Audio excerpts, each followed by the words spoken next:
You are welcome. So hey guys, welcome back to my vlog. ಎಲ್ಲರಿಗೂ ಹೊಸ vlog ಅಲ್ಲಿ ಸ್ವಾಗತ. ಟೈಟಲ್ ಥಂಬ್ನೇಲ್ ನೋಡಿ ಗೊತ್ತಾಗಿರ್ಬೋದು ಇವತ್ತು ನಾವು ಏನ್ ಮಾಡ್ತಾ ಇದೀವಿ ಅಂತ. ರೋಷನ್ ಎಲ್ಲಿಗೆ ಹೋದ?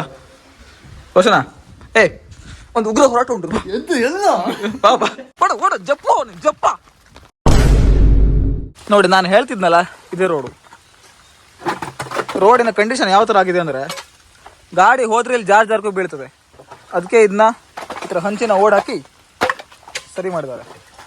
ಈ ಹಂಚ್ ಪೀಸ್ಗಳನ್ನ ಹಾಕೋಕ್ಕೂ ಮುಂಚೆ ಈ ರೋಡಲ್ಲಿ ಗಾಡಿ ತಗೊಂಡು ಹೋಗಿದ್ರೆ ಪಕ್ಕ ಯಾವನೇ ಆಗಿದ್ರು ಬೀಳ್ತಿದ್ದ, ಅಷ್ಟು ಜಾರ್ತಿತ್ತು ಗೈಸ್. ಇಲ್ಲಿ ಸುಮ್ಮನೆ ನಾವು ಒಳ್ಳೊಳ್ಳೆ ಗಾಡಿ ತಗೊಳ್ಳೋದು, ಈ ರೋಡಲ್ಲಿ ತಗೊಂಡು ಬಂದು ನಮ್ಮ ಗಾಡಿ ನಾವೇ ಹಾಳು ಮಾಡ್ಕೊಳ್ಳೋದು. ಯಾರು ಸರಿ ಮಾಡೋಕೆ ಬರೋದಿಲ್ಲ, ಅದಕ್ಕೆ ನಾವು ಮಾಡ್ತಾ ಇದೀವಿ ಅಷ್ಟೇ. ರೋಡಲ್ಲಿ ಗಾಡಿ ಹೋಗ್ಲಿಕ್ಕೂ ತೊಂದರೆ ಆಗ್ತಿರ್ತದೆ, ಅದಕ್ಕೆ ನಡೆಸ್ಕೊಂತ ಹೋಗ್ತಾ ಇದ್ದಾರೆ. ಇದೀಗ ಸರಿ ಮಾಡ್ತಿತ್ತು ರೋಡ್.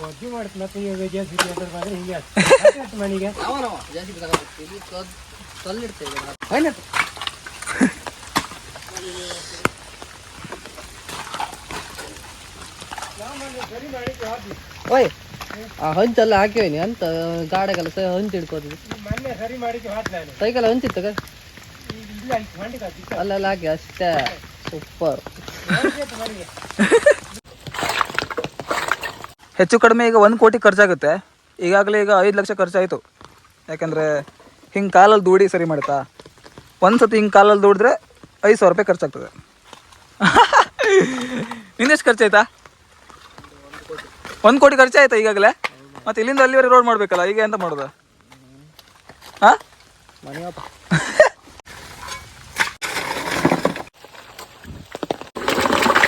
ಫೈನಲಿ ನಮ್ಮ ರೋಡ್ ಈಗ ಕಂಪ್ಲೀಟ್ ಆಗ್ತಾ ಬಂತು. ಗಾಯನ ಕಂಪ್ಲೀಟ್ ವಾಸಿ ಮಾಡ್ಲಿಕ್ಕೆ ಆಗ್ತಾ ಇಲ್ಲ, ಆದರೆ ಅದಕ್ಕೆ ಸದ್ಯಕ್ಕೆ ಈಗ ಔಷಧಿ ಎಲ್ಲ ಹಾಕಿ ರೆಡಿ ಮಾಡಿಟ್ಟಿದ್ದೀವಿ. ಯಾಕೆಂದರೆ ಇದು ನಮ್ಮ ಹತ್ರ ಸಾಧ್ಯ ಇಲ್ಲ. ಆದಷ್ಟು ನಮ್ಮ ಹತ್ರ ಎಷ್ಟಾಗ್ತದೋ ಅಷ್ಟು ಹೊತ್ತು ಮಾಡಿದ್ದೀವಿ, ಹೌದಲ್ವಾ?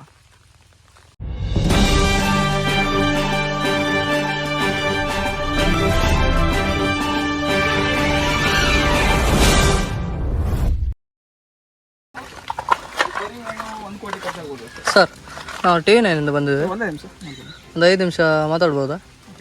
ಇಷ್ಟು ಚಿಕ್ಕ ವಯಸ್ಸಿನಲ್ಲಿ ಇಷ್ಟು ದೊಡ್ಡ ಸಾಧನೆ ಮಾಡಿದ್ದೀರಾ? ಸಾಧನೆ ಹಾಗೇನಿಲ್ಲ, ಇದು ನಮಗೆ ಮಾಡಲೇಬೇಕು. ಯಾಕೆಂದರೆ ನಂದು ಪ್ರೈವೇಟ್ ಜೆಟ್ ಇದ್ದಲ್ಲ, ಸೀದಾ ಹಿಂಗೆ ಮೇಲಿಂದ ಹೋಗ್ಬೇಕಾಗ್ತದೆ. ಅದಕ್ಕೆ ಮೇಲಿಂದ ಹೋಗ್ಬೇಕಿದ್ರೆ ಈ ರೋಡೆಲ್ಲ ಕ್ಲೀನ್ ಇರಬೇಕು. ನೋಡಿ, ಈ ರೋಡ್ ನಾನು ನಿಮಗೆ ತೋರಿಸ್ತೀನಿ ಬನ್ನಿ. ಈ ರೋಡ್ ಏನಂದರೆ, ಪ್ರೈವೇಟ್ ಜೆಟ್ ಹೋಗಬೇಕಾದ್ರೆ ಟಯರ್ ತಾಗ್ತಾ ಇರ್ತದೆ. ಇದಕ್ಕೆ ಇದು ಫುಲ್ ಹಿಂಗೆ ಮೇಲಿಂದ ಹೋಗ್ಬೇಕಲ್ಲ, ಟಯರ್ ಇದನ್ನೆಲ್ಲ ತಾಗ್ತಾ ಇರ್ತದೆ, ಗೊತ್ತಾಯ್ತಾ? ಸೊ ಮತ್ತು ನಮ್ಮ ಟಯರ್ ಎಲ್ಲ ಹಾಳಾಕಿ ಮಾಡೋದು ಅಂತ ನಾನು ಇದನ್ನ ಒಂಥರ ಚಳಿ ವಾತಾವರಣ, ತಲೆ ಕೂದಲೆಲ್ಲ ನಂದು ಇದಾಗಿದೆ, ಫುಲ್ ನೆಂದೋಗಿ ಫುಲ್ ಜಿಕ್ಕಿ ಆಗಿದೆ. ಮನೆ ಹೋಗಿ ಸಿಗ್ತೀನಿ ಆಯಿತಾ? ಈ ವಿಡಿಯೋ ನೋಡಿ ಈಗ ಮನೆಯವ್ರು ಅಂದ್ಕೊಳ್ತಿರ್ಬೋದು, ಇವನೇನು ಮನೇಲಿ ಏನು ಹೇಳಿದ್ರು ಕೆಲಸ ಮಾಡೋದಿಲ್ಲ, ಆದರೆ ಊರಿನ ಕೆಲಸ ಎಲ್ಲ ಮಾಡ್ತಾ ಇದ್ದೇನೆ ಅಂತ. ಇನ್ಮೇಲೆ ಹಾಗೆ ಮಾಡೋದಿಲ್ಲ. ನೀವು ಹೇಳಿರೋ ಕೆಲಸ ನಾನು ಈ ಥರ ಮಾಡ್ತೀನಿ. ಓ, ಅಲ್ಲಿ ತೋತಾ ಇದೆಯಲ್ಲ, ಅಲ್ಲಿ ಅಜ್ಜಿ ನಡ್ತಿದ್ದಾರೆ. ಇಲ್ಲಿಗ ಸಸಿ ತೊಗೊಂಡು ಬರ್ಬೇಕಂತೆ. ಈಗ ರೋಷನ್ ಎತ್ಕೊಳ್ತಾನೆ, ನಾವು ಹೋಗಿ ಜಿಂಗಾಲಾಲ ಮಾಡ್ಬೇಕೀಗ. ಜಿಂಗಾಲಾಲ ಇದರಲ್ಲಿ ಹೋಗೋದಾ? ಬರೋದಾ ಹಿಂಗೆ? ಸೈಡ್ ಎಳಬೇಕು. ಅಂಗಿ ಹೋಯ್ತು. ಆ ಗಿಡ ಹಿಂಗೆ ಮಾಡಿದೆ ನೋಡಿ. ಓಕೆ, ಬೇಕಾ? ನೀನು ಹಿಡ್ಕೊಳ್ತೀಯಾ? ಮೂಗು ತಂದು ಕೊಟ್ವಿ ಅಜ್ಜಿಗೆ. ಪೇರಳೆ ಹಣ್ಣು ಇದೆಯಾ ಅಂತ ನೋಡ್ತಾ ಇದ್ದಾರೆ ನಮ್ಮ ರೋಷನ್ ಅವರು. ಇತ್ತಾ? ನಾ ತಿನ್ನೋದಿಲ್ಲ, ನಾನು ಇದರಲ್ಲಿದ್ದೆ, ಡಯಟಲ್ಲಿದ್ದೆ. ಸರಿತಾ? ಅದಾ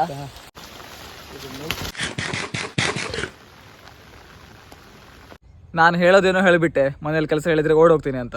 ಆದರೆ ನಿಜವಾಗ್ಲೂ ಆ ಥರ ಇಲ್ಲ ಗೈಸ್. ನಮ್ಮ ಹುಡುಗರದ್ದು ಕೆಲಸ ನಿಮ್ಗೆ ಗೊತ್ತಿದೆಯಲ್ಲ, ಅಡುಗೆ ಮಾಡೋದು, ಮೂಟೆ ಹೊರೋದು ಅದೆಲ್ಲ ಬರೋದಿಲ್ಲ. ಆದರೆ ಒಂದು ಸತಿ ಕೆಲಸ ಮಾಡಬೇಕು ಅದು ಹೊರಟ್ರೆ ಯಾವ ಥರ ಇರುತ್ತೆ ಅಂತ ಇದೇ ವ್ಲಾಗಲ್ಲಿ ತೋರಿಸ್ತೀನಿ. ಬನ್ನಿ, ಈಗ ಫಸ್ಟ್ ಗಾಡಿಗೆ ಪೆಟ್ರೋಲ್ ಎಲ್ಲ ಹಾಕ್ಕೊಂಡು, ಪೆಟ್ರೋಲ್ ಹಾಕೊಳ್ಳೋದ್ರಿಂದ ಕೆಲಸ ಸ್ಟಾರ್ಟ್ ಮಾಡೋಣ. ನಮ್ಮ ಕ್ಲಾಸ್ಮೇಟ್ ಪೆಟ್ರೋಲ್ ಹಾಕ್ತಿದ್ದಾನೆ ಫುಲ್. ನಮ್ಮ ಗಾಡಿಗೆ ನಾನೇ ಪೆಟ್ರೋಲ್ ಹಾಕೊಳ್ಳೋದು, ಸಾರಿ, ನಮ್ಮ ಗಾಡಿಗೆ ನಾನೇ ಗಾಳಿ ಹಾಕೊಳ್ಳೋದು. ಫುಲ್ ಕೆಸರಾಯ್ತು ಮರ. ಇವತ್ತು ಗಾಡಿ ವಾಶ್ ಆದ್ರೂ ಮಾಡ್ಬೇಕು. ಇಂಜನ್ ಒಳಗೆ ಆ ಸೈಡ್ ಈ ಸೈಡ್ ಎಲ್ಲ ಆಯ್ತು.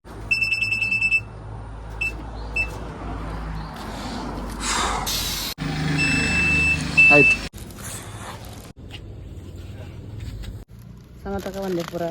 ಮತ್ತಿತ್ತು ಗಾಡಿಗೆ 1 ಕೋಟಿ ಆಯ್ತಾ? ನನಗೆ ದುಡ್ಡು ಕೊಡ್ಬೇಕು ನೀವೀಗ. ಇದು ಯಾರ್ದು ಕಾಲು ಗುರ್ತು? ಬೆಕ್ಕೆ ಹೆಂಗಿದೆ ನೋಡಿ ಬೆಕ್ಕಿನ ಕಾಲು ಗುರುತು. ಮರಿ, ಹೊಸ ಮರಿ ಕುಳಿತತ್ತು ಈಗ. ಗಾಡಿ ಫುಲ್ ಇತ್ತು. ಒಂದಲ್ಲ ಒಂದು ಕೆಲಸ ಆಗ್ತಾ ಇದೆ ಮನೆಯಲ್ಲಿ.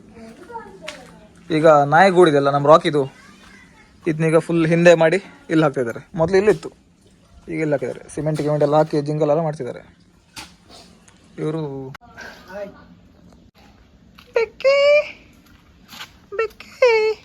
ಮೇಡಮ್ ಸ್ವಲ್ಪ ಹೇಳಿದ್ರೆ ಒಳ್ಳೆ ಇರ್ತಿತ್ತು. ನಿಮ್ಮನ್ನೆಲ್ಲ ನಾವು ಹಂಗೆ ಮುಟ್ಟೋದಿಲ್ಲ, ನೀವು ಇದಲ್ಲ ಈಗ ಮೇಡಮ್ ಅಲ್ಲ. ಮಳೆ ಬರುವ ಹಾಗಿದೆ, ಮಳೆ ಬರ್ತಾ ಇದೆ, ಏನು ಮಾಡೋದು ಅಂತ ಗೊತ್ತಾಗ್ತಾ ಇಲ್ಲ. ರೈನ್ ಕೋಟ್ ಹಾಕೊಂಡಾದ್ರೂ ಹೋಗ್ಬೇಕು, ಇಲ್ಲಿದ್ರೆ ಲೇಟ್ ಆಗ್ತದೆ. ಬಾ ರೈನ್ ಕೋಟ್ ಹಾಕೊಂಡು 4 kg ಕೋಳಿ. ಮಳೆ ಬರ್ತದೆ. ಸ್ಕಾರ್ಪಿಯೋ ನೋಡ, ಬೈಕ್ ಸ್ಕಾರ್ಪಿಯೋ ಬ್ರೋ.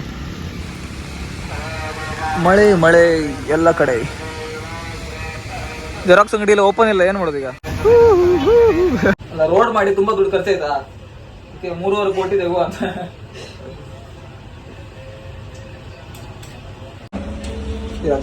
ಮಾಡ್ಬೋದು. ನಮ್ಮ ದರ್ಶಲಾಗ್ಸ್ ನೋಡಿ, ಇಲ್ಲಿ ಏನೋ ಡಿಕ್ಕಿ ಓಪನ್ ಮಾಡ್ತಿದ್ದೆ. ಚಡ್ಡಿ ಈ ಮಳೆಯಲ್ಲಿ ಏನು ಮಾಡ್ಬೋದು? ನಾನು ಸಿಕ್ಕಾಕೊಂಡು ಬಿದ್ದಿದ್ದೀನಿ. ಅದಕ್ಕೆ ಇಲ್ಲಿ ನಮ್ಮ ಗ್ಯಾರೇಜ್ ಹತ್ರ ನಿಂತ್ಕೊಂಡಿದ್ದೀನಿ. ಇಲ್ಲಿ ನಮ್ಮ ಅಖಿಲೇಶ್ ಬ್ರೋ ಈಗ ಜೆರಾಕ್ಸ್ ಬೇಕಿತ್ತು ಒಂದು, ಅದಕ್ಕೆ ಜೆರಾಕ್ಸ್ ಮಾಡೋಣ ಅಂತ ಇಲ್ಲಿ ಬಂದಿದ್ವಿ. ಆದರೆ ಜೆರಾಕ್ಸ್ ಅಂಗಡಿಯೇ ಇಲ್ಲ. ಅಲ್ಲಿವರೆಗೆ ಏನಾದರೂ ಜ್ಯೂಸ್ ಕೊಡುವ ಬಾ, ತಗೋಣ ಅಂತ. ಜ್ಯೂಸ್ ಇದ್ರೆ ಕೊಡಿ. ಯಾವ ಜ್ಯೂಸ್ ಇತ್ತಾ? ಇದಿತ್ತ ನಮ್ಮ ಫೇವ್ರೇಟ್ ಚಿಕ್ಕಿ ಇತ್ತ? ಚಿಕ್ಕಿ ಅಂತಾರೋ ಖಾಲಿಯಾ? ಹಾಂ ಇಲ್ಲೇ? ಹಾಂ ಹೌದು, ನಮ್ಮ ಫೇವ್ರೇಟ್ ಬ್ರೋ ಚಿಕ್ಕಿ ಅಂದರೆ. ಫುಲ್ ಕೋಲ್ಡ್ ಇದೆ, ಕುಡಿಲಿಕ್ಕೆ ಆಗೋದಿಲ್ಲ. ಅಚಾನಕ್ ಸೆ ಚಿಕ್ಕಿ ಕಿ ಯಾದ್ ಆ ಗಯಿ.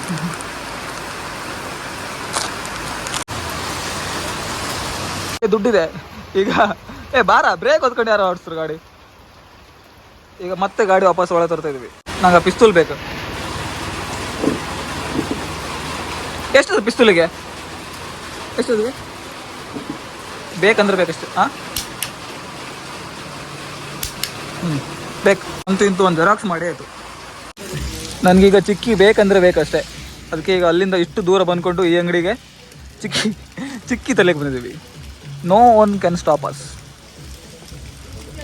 ಅದೇ ಬೇಕು, ತಡಿಲಿಕ್ಕೆ ಸಾಧ್ಯನೇ ಇಲ್ಲ ಯಾರಿಂದಲೂ. ಇದು ನಮ್ಮ ಅಪ್ಪನ ಫ್ಯಾಕ್ಟ್ರಿ, ಇಲ್ಲಿ ಕೆಲಸ ಮಾಡ್ತಿದ್ದಾರೆ. ಈಗ ಅವ್ರಿಗೆ ಊಟ ಬೇಕಿತ್ತು, ಊಟ ತಗೊಬಂದಿರಲಿಕ್ಕೆ. ಅವ್ರಿಗೆ ಅಷ್ಟೇ ಅಲ್ಲ, ಬಿರಿಯಾನಿ ಮಾಡಿದ್ರು ಇವತ್ತು ಮನೆಯಲ್ಲಿ. ಅವ್ರು ಮತ್ತು 3-4 ಜನ ಇದ್ದಾರೆ, ಎಲ್ರಿಗೂ ಸೇರಿಸಿ ಊಟ ತಗೊಂಡು ಬಂದಿದ್ದೀವಿ ಬಿರಿಯಾನಿ. ಹೆಂಗಿದೆ ನೋಡಿ ಫ್ಯಾಕ್ಟ್ರಿ. ಇದುವರೆಗೂ ಈ ಫ್ಯಾಕ್ಟ್ರಿ ಯಾರು ತೋರಿಸ್ದಂಗಿಲ್ಲ ನನ್ನ ಪ್ರಕಾರ. ನಿಮಗೆ ಈ ಫ್ಯಾಕ್ಟ್ರಿ ನೋಡಬೇಕು ಅನಿಸಿದ್ರೆ ಕಮೆಂಟಲ್ಲಿ ಹೇಳಿ. ಫ್ಯಾಕ್ಟ್ರಿ ಒಳಗೆ ಹೆಂಗೆ ಇರ್ತದೆ ಪೂರ ತೋರಿಸ್ತೀನಿ. Okay, love you. ನೋಡಿ ಹಿಂಗೆ ಇವತ್ತು ರಜೆ ಅಲ್ಲ, ಎಲ್ಲ ಮಷಿನ್ ಆಫ್ ಇದೆ ನೋಡಿ. ಈ ಥರ ಮಣ್ಣೆಲ್ಲ ಹೋಗಿ ಈ ಥರ ಹಂಚು ರೆಡಿ ಆಗೋದು. ಇಲ್ಲಿ ಟೈಲ್ಸ್ ಫ್ಯಾಕ್ಟ್ರಿ, ಹಂಚಿದೆ ಅಲ್ಲ, ಹಂಚು ಅದು ರೆಡಿ ಆಗ್ತದೆ.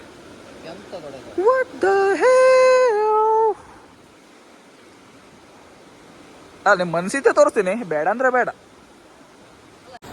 ಏನೇ ಹೇಳಿ, ನಂದು ಎಷ್ಟೇ ಚಿಕ್ಕ ವಯಸ್ಸಾದರೂ ನಾನು ಸಿಸ್ಟಮ್ ಒಂದು ಒಳ್ಳೆ ಬೆಳೆಸಿದ್ದೀನಿ.